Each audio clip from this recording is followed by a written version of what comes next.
Halo, halo, puji Tuhan, Shalom Bapak Ibu Saudara.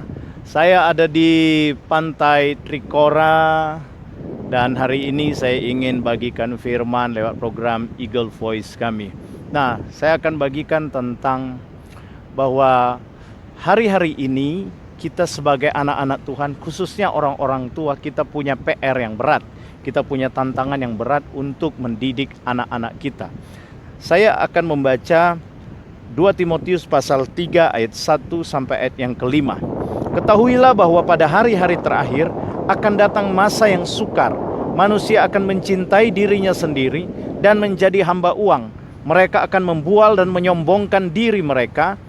Mereka akan menjadi pemfitnah, mereka akan berontak terhadap orang tua dan tidak tahu berterima kasih, tidak memperdulikan agama, tidak tahu mengasihi, tidak mau berdamai, suka menjelekkan orang, tidak dapat mengekang diri, garang, tidak suka yang baik, suka berkhianat, tidak berpikir panjang, berlagak tahu, lebih menuruti hawa nafsu daripada menuruti Allah. Secara lahiriah mereka menjalankan ibadah mereka, tetapi pada hakikatnya mereka memungkiri kekuatannya. Jauhilah mereka itu. Nah, saudara-saudara, Alkitab jelaskan di sini bahwa hari terakhir kita akan menghadapi masa-masa yang sukar.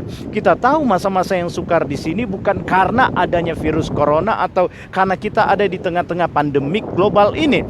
Dan masa yang sukar bukan karena adanya gunung meletus, bukan adanya gempa bumi, tetapi masa yang sukar dicatat dalam Alkitab bahwa akan adanya pemberontakan anak-anak, akan adanya pemfitnah, akan adanya di mana anak-anak kita tidak memperdulikan agama, akan adanya di mana anak-anak kita tidak mengabaikan nasihat-nasihat kita. Nah, saudara-saudara, saya catat di sini bagaimana sikap kita sebagai orang tua.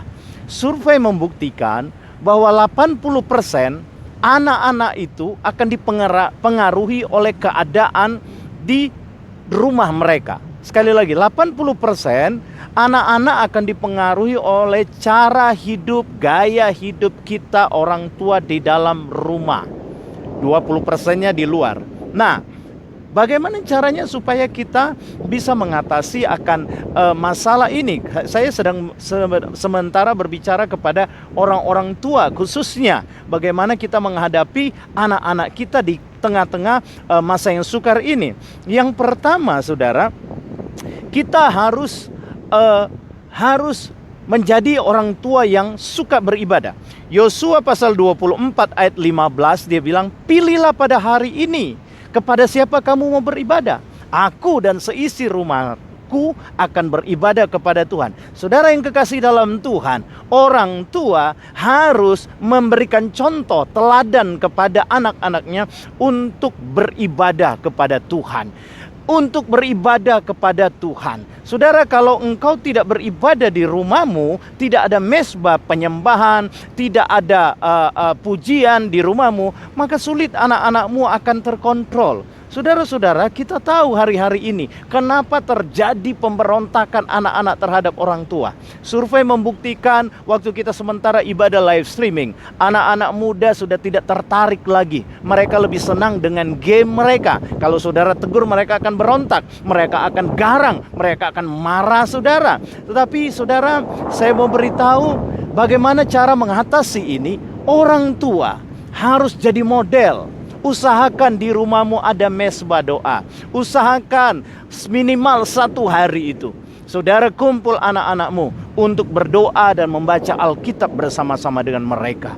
Anak-anak ketika mereka lihat ada orang tua yang suka beribadah, suka membaca Alkitab, maka anak-anak itu akan terpengaruh dengan gaya orang tua tersebut. Yang pertama, kita harus bawa anak-anak kita untuk beribadah dan kita harus buat mezbah doa, mezbah keluarga di tengah-tengah rumah tangga kita. Yang kedua, dalam Ulangan pasal 6 ayat 6 sampai 8.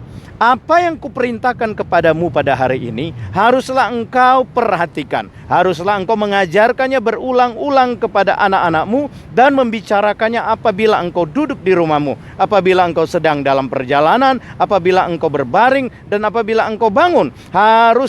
haruslah juga engkau mengikatnya sebagai tanda pada tanganmu, dan haruslah itu menjadi lambang di dahimu. Nah, yang kedua, saudara-saudara, tugas kita sebagai orang tua, ajarkan berulang-ulang. Saudara, memang ini agak berat.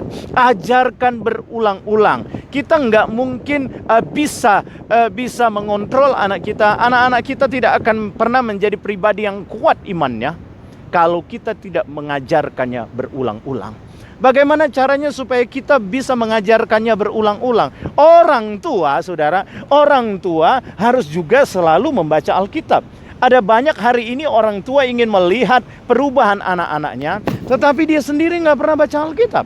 Ada banyak orang-orang tua ingin melihat anaknya baik, tetapi saudaraku yang kasih dalam Tuhan, dia sendiri tidak memberikan contoh untuk berdoa. Ajarkan, saudara. Ajarkan berulang-ulang anak-anakmu untuk membaca firman Tuhan. Saya ingin baca dalam Amsal 29 ayat 17. Didiklah anakmu, maka ia akan memberikan ketentraman kepadamu dan mendatangkan sukacita kepadamu. Didiklah anakmu. Didik bagaimana? Efesus 6 ayat 4. Dan kamu bapak-bapak, janganlah bangkitkan amarah di dalam hati anak-anakmu, tetapi didiklah mereka di dalam ajaran dan nasihat Tuhan. Ini perintah Tuhan. Didik anak-anak kita sesuai dengan ajaran dan nasihat Tuhan. Didik anak-anakmu dengan standar firman Tuhan. Amin. Didik anak-anak kita dengan standar firman Tuhan. Dan yang ketiga yang saya pelajari, orang tua bagaimana menghadapi situasi yang sukar di akhir zaman, khususnya menghadapi anak-anak kita. Ubah fokus ketegasannya. Rubah fokus ketegasan yang salah. Maksudnya begini, kita seringkali orang-orang tua akan marah ketika anak kita tidak sekolah. Tidak salah sih. Kita seringkali akan pukul dia ketika dia tidak pergi ke les. Ya kan? Ini bagi saya, ini adalah satu hal yang keliru, sedikit keliru. Waktu anak kita tidak berdoa, waktu anak kita tidak baca Alkitab, waktu anak kita tidak beribadah, kita biarkan. Ini yang saya sebut ubah fokus ketegasan yang salah. Jangan fokus hanya kepada hal-hal yang lahiria. Kalau anakmu nggak sekolah, engkau marah habis-habisan. Tapi kalau anakmu nggak baca Alkitab, anakmu nggak beribadah, engkau diam. Ini salah, saudara. Mulai hari ini engkau akan rubah fokus ketegasanmu. Saya mau beritahu, ketika dia sekolah tinggi-tinggi lalu dia tinggalkan Tuhan, itu rugi besar bagi hidupmu. Saudara, saya selalu bilang sama anak-anak muda, sekolah tinggi tidak akan menentukan engkau untuk masuk ke surga. Bukan berarti saya anti terhadap sekolah tinggi. Tidak. Kita harus prioritaskan mana yang terpenting. Kita harus memprioritaskan mana hal-hal yang kekal. Orang-orang tua, saya sampaikan, saya ingatkan kita semua, ayo kita ubah fokus ketegasan kita. Kita nggak fokus kepada hal-hal lahiriah untuk kita tegas, tapi kita fokus kepada hal-hal yang rohani. Bangun mesbah di rumahmu. Ajarkan anak-anakmu kalau dia tidak beribadah, kalau dia tidak baca Alkitab, itu yang harus engkau tegas. Karena tidak beribadah, tidak baca Alkitab, itu akan menjamin hidupnya untuk sesuatu yang kekal. Saya percaya saudara-saudara, masa-masa sukar di akhir zaman kita bisa atasi dengan kita mau menjadi orang tua yang mau memberikan model untuk beribadah, mau mengajarkan anak-anak kita tentang firman Tuhan, dan mengubah fokus ketegasan kita. Tuhan Yesus memberkati saudara. Sampai ketemu di program Eagle Voice yang berikutnya. Kalau saudara diberkati lewat pelayanan ini, silakan bantu kami untuk subscribe, lalu like, dan bunyikan loncengnya supaya ketika kami mengupload video-video yang baru, saudara secara otomatis bisa mengetahuinya. Sampai jumpa di program Eagle Voice berikutnya. Tuhan Yesus memberkati. Saya Pastor Donald Kindangen dari Pantai Trikora, Pulau Bintan. Haleluya, shalom.